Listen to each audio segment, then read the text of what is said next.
All right, here's our video on how the plague impacted Europe in the Middle Ages. How did it impact Europe in the Middle Ages? And we're talking about the first plague here. There was the first one, so the times are from about 1347, right? That's when it hit Italy. So around 1347 to 1353. So within that time period, looking again, the first plague, of course, we're talking about the Black Plague or the bubonic plague in Europe. And it was also called the Great Mortality, for obvious reasons, or the Great Pestilence was also called. And that's what it was called in English, right? So first, let's define what I mean by Middle Ages. So in the Middle Ages in Europe is between the ancient world and the modern world. And of course, this is very subjective. So if we think about this three-tiered division, which is controversial, right? Not many people agree on this thing because the modern world, our modern world is much different than the modern world of let's say, the age of discovery when the Europeans were discovering the New World, if you want to call it the New World.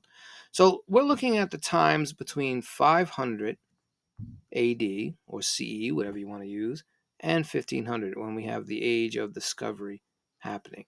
Now, of course, the age of discovery in the 1500s, Columbus coming into the New World and all the other European explorers, much different world than the world we live in today. So to say that there's just three-tiered levels, well, that's for another video. But anyway, we are looking at between 500 and 1500 AD, Anno Domini, or we can say CE in the Common Era. And specifically, since we're talking about the first plague, we're going to look at the times again between 1347 and 1353. So well into the Middle Ages. That's what we're talking about for the Middle Ages. So let's briefly go over what it was, just a review, because this video is mostly on the impact of it, not what it actually was. That's another video, but let's just review it. Why not? So we look at the pandemic. It was a pandemic, the Black Plague, the bubonic plague, the Black Death, if you want to call it, the Great Pestilence, the Great Mortality. Let's get our pen back up there. Why don't we just use green? So an epidemic is more localized, right? Maybe one country. It's more local.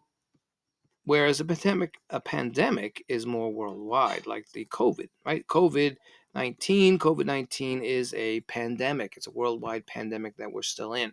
We're still in this pandemic. Hopefully that it is abating. We've been going on this pandemic for close to 3 years now.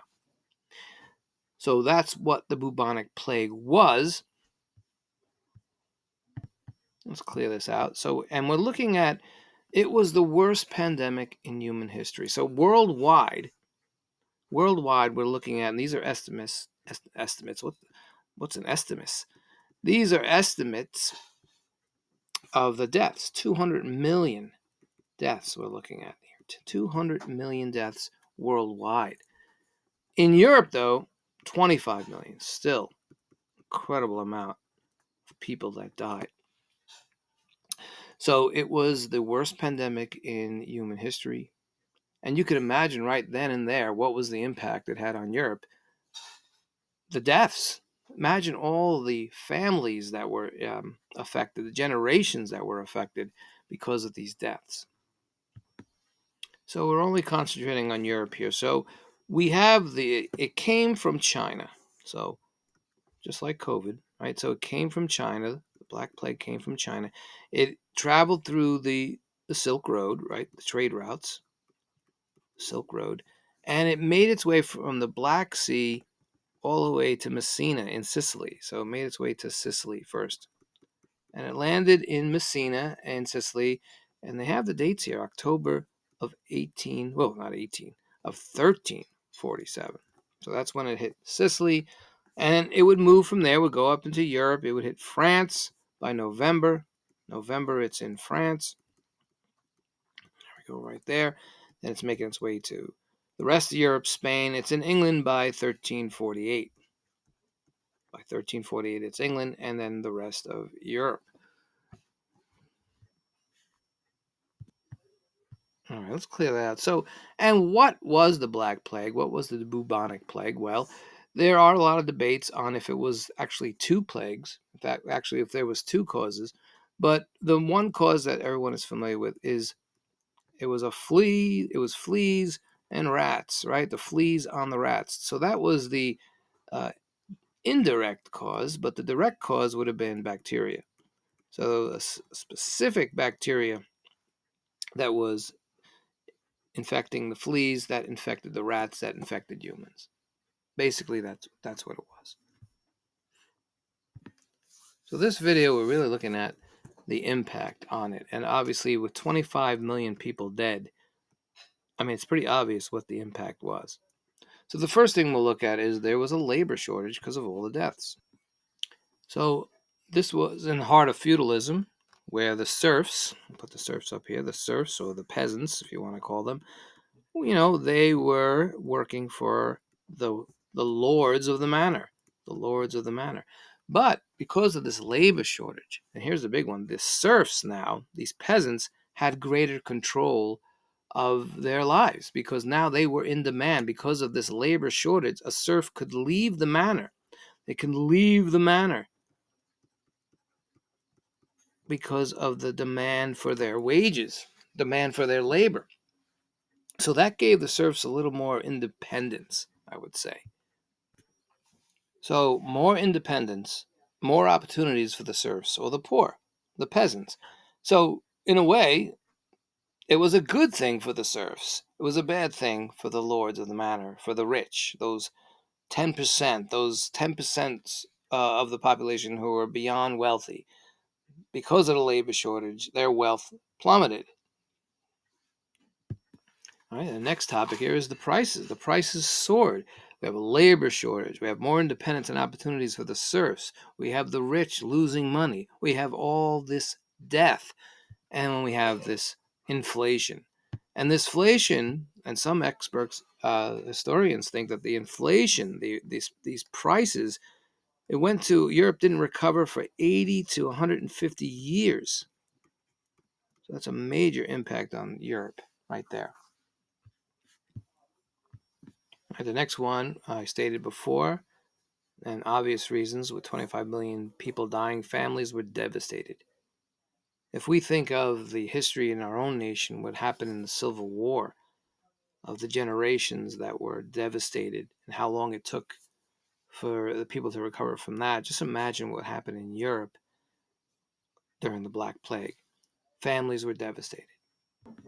So now, again, we have a labor shortage, we have more independence and opportunities for the serfs, prices soared, runaway inflation, families were devastated, trade declined in Europe. And the church, the Catholic Church in Europe, lost some influence. In fact, they lost a lot of influence because there was a rise in science. There was definitely a rise in trying to, understand what was happening here. Reasonably so, some people would lose faith in the church because of all those deaths. And with all those deaths, someone had to be blamed. And of course, as you know, in the history of things that were happening in Europe, the Jews, I'll put down the Jews here, the Jews were blamed for the plague. So one of the last things I'll put down is the impact is the persecution of the Jews. So again, the persecution of the Jews and the rise of science. Now, not at the levels that we would see with the Enlightenment and what would happen with the scientific method, but there was definitely a rise for research and medicine and medical research just to see what was going on here, especially with the loss of some influence from the church, not believing in God, perhaps, and having no faith in the church's power. People did look for other means like this. So they did definitely look into the sciences. So, John, again, just to sum this up, 25 million people died in Europe alone, 200 million people worldwide. It was the most horrific pandemic in human history. So there was more independence and opportunities for the serfs, for the poor. They were leaving their manors. They were leaving their lords if they wanted to, looking for better opportunities. They did have them, but prices did soar. Inflation was rampant. Families were devastated, as you can imagine. Trade declined. It was not a good time. and the church lost some influence. There was persecution of the Jews, and there was a rise of science. So you may say there were some good things did come out of this, but it was a horrible time to live. I don't think anyone would want to live in those times. Okay, so this video didn't go into too deep on the causes of the Black Plague, but it just went into some of the impacts of the Black Plague, or the Black Death, or the bubonic plague, or the Great Pestilence, whatever you want to call it.